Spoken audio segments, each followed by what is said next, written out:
नमस्कार दोस्तों, स्वागत है आप सभी का हमारे चैनल सुविद्या में। आज हम निबंध लेखन में जो टॉपिक ले रहे हैं वो है पढ़ने के आनंद। ओके, तो शुरू करते हैं। अध्ययन आदमी को पूर्ण बनाता है, बातचीत तैयार आदमी बनाती है और लिखना एकदम उपयुक्त आदमी। ये बात कही है फ्रांसिस बेकन ने। रस्किन के अनुसार पुस्तकें राजा का खजाना होती हैं। ऐसे खजाने सोने, चांदी या बेशकीमती रत्नों से भरे नहीं होते, बल्कि बेहद मूल्यवान संपत्ति जैसे ज्ञान, कुलीन विचार या उच्च आदर्शों से भरे होते हैं। वास्तव में निर्धन वह व्यक्ति है जो पढ़ता ही नहीं और उसका जीवन खाली होता है। अध्ययन से हम अपने व्यक्तित्व के विकास के लिए अमीरी प्राप्त कर सकते हैं। पढ़ने की आदत बचपन के दिनों से पैदा की जाती है, जिससे खुशी के जीवन पर्यंत स्रोतों को सुरक्षित किया जा सकता है। पुस्तकों को पढ़ने से मस्तिष्क में नए विचारों का उदय होता है व मनुष्य की सृजन शक्ति को भी बढ़ावा मिलता है। पुस्तकें सबसे उत्तम मित्र और लगातार रहने वाला साथी होती हैं। अपनी प्रिय पुस्तकों की संगत में एक व्यक्ति कभी अकेलापन महसूस नहीं करता और खाली समय के पलों का आनंद उठाता है। पढ़ने को एक मानसिक व्यायाम माना जाता है जो हमारे मन के विकास में हमारा मददगार होता है। पढ़ना हमारी भाषा की खूबसूरती बढ़ाने के लिए भी उपयोगी होता है। पढ़ने की खुशी का आनंद लेते हुए हम चिंताएं भूल जाते हैं, नीरसता से छुटकारा पाते हैं और जीवन के तनावों से मुक्त होते हैं।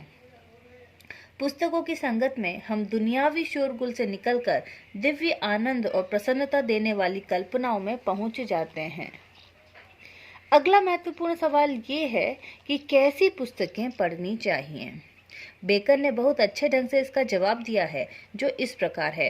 कुछ पुस्तकें चखने के लिए होती हैं, अन्य निगलने के लिए और कुछ ऐसी होती हैं जिन्हें चबाया या पचाया जा सकता है। कुछ पुस्तकें तेजी से पढ़नी चाहिए, कुछ ध्यान पूर्वक और कुछ बहुत ध्यान से। अतएव किताबों का चयन करने में हमें बहुत ज़्यादा सावधान रहना चाहिए। कभी कभी पाठ्य पुस्तकों को पढ़ना भी आवश्यक होता है। ऐसी बाध्यता ज्ञान प्राप्ति के लिए और कैरियर के क्षेत्र में मंजिल पाने के लिए उपयोगी होती है। पढ़ना अनेक प्रकार का होता है, जैसे अखबार, जर्नल्स, पत्रिकाएं, नियतकालिक पत्रिकाएं, दुनिया की घटनाएं पढ़ना, पाठ्य पुस्तक पढ़ना आदि। कुछ लोग इन्हें हल्का अध्ययन मानते हैं, फिर भी ऐसा पढ़ना शिक्षाप्रद और आनंददायक होता है। कुछ गंभीर पढ़ने वाली किताबें होती हैं, जिनकी विषय वस्तु दर्शन शास्त्र, धर्म, साहित्य, कला व इतिहास आदि होते हैं, जो कुलीन, सादे और विचारशील मस्तिष्क वाले व्यक्तियों के लिए होती हैं।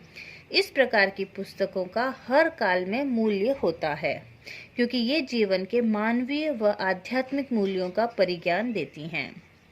पुस्तकों का चयन विवेक संगत होना चाहिए।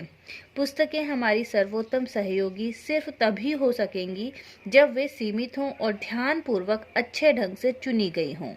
अच्छी पुस्तकें हमारे मन व आत्मा को शुद्ध करके हम में परिवर्तन लाती हैं, जबकि हल्के स्तर की किताबें हमें बर्बाद कर सकती हैं। अतएव पुस्तकों के चयन में हमें काफ़ी सावधान रहना चाहिए।